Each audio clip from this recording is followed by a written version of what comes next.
Hi, I'm James, and today I'm going to look at Forbidden Psalm: The Last War. Now, this is Weird War 1. Not exactly the most strictly historically accurate, but let's have a look what we've got. So, talks about a little bit on the background. Yeah, it's pretty straightforward. It's intended for 28mm figures on a 2x2 table. I've just done the review of the Wargames Atlantic British, which are ideal for this. But you've probably got figures if you're interested in this sort of era anyway. So dice rolls, D20, and the default roll to succeed is 12 or more. There are plenty of modifiers. So it does talk about, if you're a Forbidden Psalm player, how to convert it. Fairly straightforward. Actually bringing a warband over, which is a nice touch. So creating your warband, you've got 5 models. Hey, that's not exactly going to break the bank. So what you do is you assign each model a name, allocate any special trooper, select a special trooper, allocate the stats, floor for each model, feet for each model, and then spend the money on equipment. So let's actually have, I tell you what, I've got some dice here, so let's actually have a go. I like this, Names of the Soon to Be Fallen. It's a very dark game, this. So let's have a look. I'll just generate one of the characters. So 43. Okay, we've got Beatrix. Interestingly, 42's blanked off.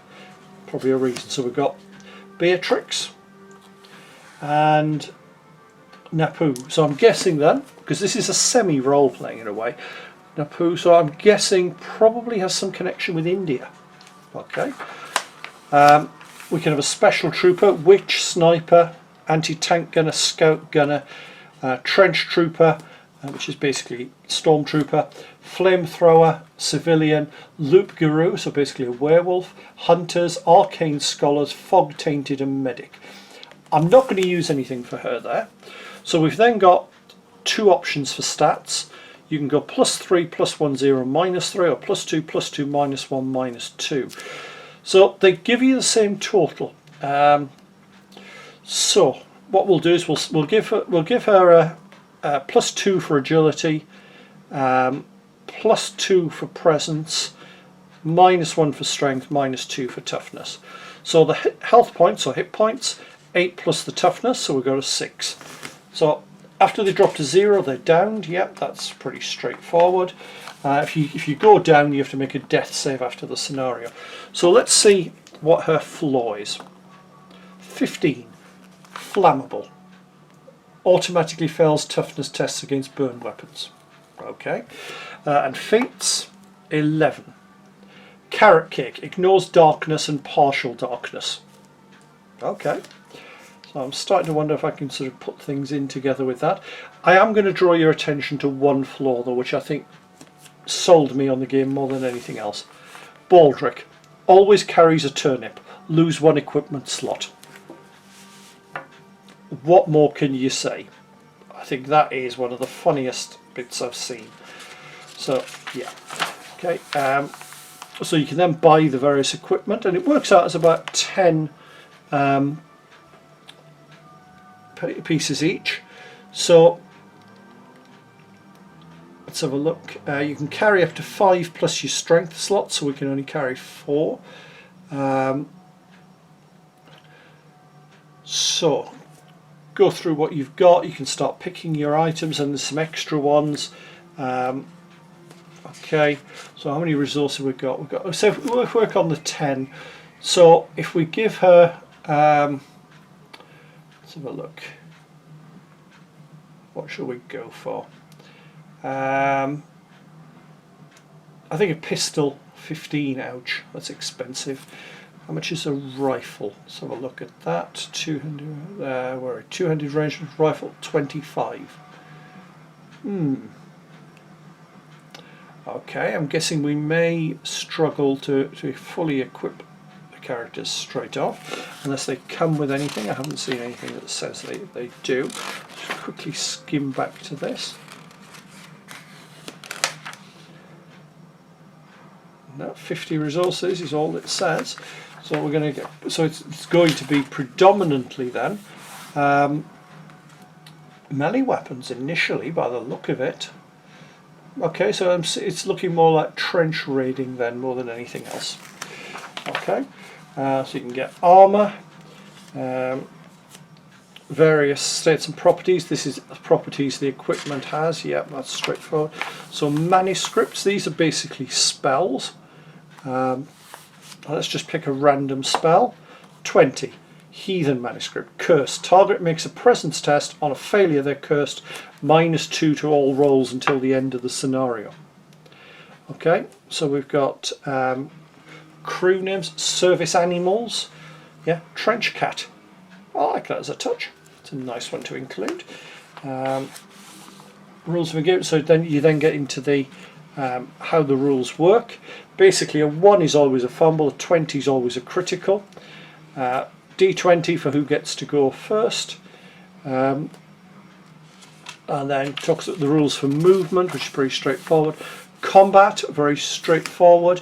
Ranged weapons, maximum range of 12 inches. Yeah, I think that really possibly is something I'd change. I think it's going to be line of sight when I'm playing for things like rifles. So gives you the rules for shooting and for combat. Morale tests, what happens if they need to take a morale test. Dragging models, nice one. Casualties, talks about them going down, and then what happens to them afterwards. Then starts talking about using spells, and spells basically, how can I put this? If you think Cthulhu mythos, and you'll get an idea what the survival rate of casting spells is going to be like. Don't expect your spellcasters to last too long. So we've got mutations. We get orders in each scenario. You get a set of orders that you can use. You get 6 of them. So bring it down, maximum damage on attack. Lucky, reroll any dice, yours or someone else's. Medic, remove damn model from play, which automatically passes the death save. Close one, cancel a critical or a fumble. Resourceful, reroll on loot. And training, automatically pass 1 test. So you've got rules for hostiles, because this is actually designed to play solo. And we've got some of the monsters. We've got mud ghouls, trench maggots, gas bugs, trench rats, haunted tank. Now that's a nice idea, but that is tough. Living gas clouds, Vlokolak, I'm probably pronouncing that wrong. Thing from the fog, yeah. The pathetic, yeah. Ghosts of no man's land, loyals, which are actually soldiers basically, and they refuse to accept the war's over. Nash Sahara, vampire, Angel of Mort, Zealot of War, yeah, Hounds of Anwen, Barbed Wire Beast. There's a mix there. You've got things from Celtic mythology almost, Eastern European, so that there's a nice mix. We then get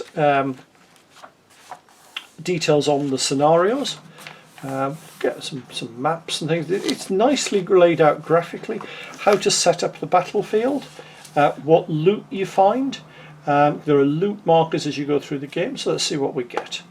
10. A flare gun with no ammo. Okay. So conditions, things that can go wrong. So what happens during a scenario? So we've got 8 of these. So let's see what happens in a scenario.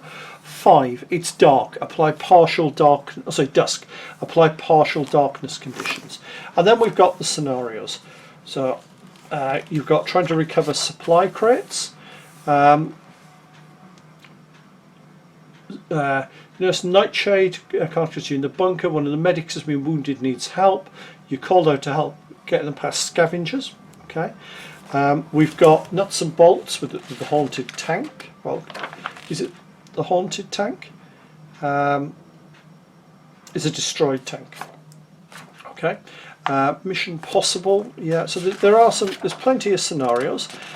Each of the scenarios gives you the goal, reward, setup and loot that's on there, the deployment, and it splits it between versus and cooperative, because you can play, let's say, all of these solo.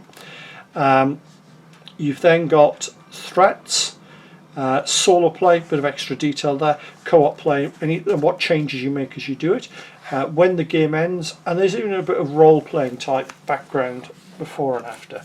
So there we go, there's the haunted tank scenario. So there's plenty of scenarios. You can find artifacts, things like silver bullets, gas mask of clear air, and straight out of D&D, doesn't it? So you've got the tank manual, so you've actually got the rules for tanks, and it breaks it down by each crew member. Just looking what it says, doesn't really specify too much there. So yeah, very straightforward. I'm just looking. Yeah, it looks like you've got male and female. They look very much like you're looking at the Allied or the British tanks. You might need to create some rules for some of the others. You know, an A7V, which in all fairness would be so overpowered, it would be unrealistic until it falls over. So yeah, you get a bunker after your first scenario, so you get different things that you can sort of base yourself around. So yeah, lots and lots of extra bits. So you actually get things like mercenaries, people who can join your forces. Some of them are things like Abraham Van Helsing, or VH. Lawrence Talbot, I wonder if that's based around the character going back many years from a science fiction book. Definitely not a squirrel in a coat. Perhaps this isn't the most serious of games. Various special weapons like submachine guns, satchel charges, periscope-based rifles. Again, some of these are redacted. I'd love to know what they came up with for them. Quick reference sheet, you can see it's not a huge amount. And you've also got some stand-up figures that you can actually use for the various creatures, complete with some more on the other side. So you'd need to print that single-sided rather than the double-sided I've done. A wall of remembrance. I like that touch. TP, Terry Pratchett. You take a bunch of people who don't seem any different from you and me, but when you add them all together you get this sort of huge ravening maniac with national borders and an anthem. That's a nice little quote there. So yeah, you know, it's a decent sized little book. There is a smaller version available. I'm just looking. Yeah, because it's classing each of those as 2 pages, which means we get 122 pages, but probably half that in realities. But that's a nice little game. I've played the Forbidden Psalm. I do like the Forbidden Psalm sets of rules. Just don't expect your band to last too long. Which probably is realistic. You could even probably take out some of the fantastical elements and get a fairly decent trench raiding game out of this.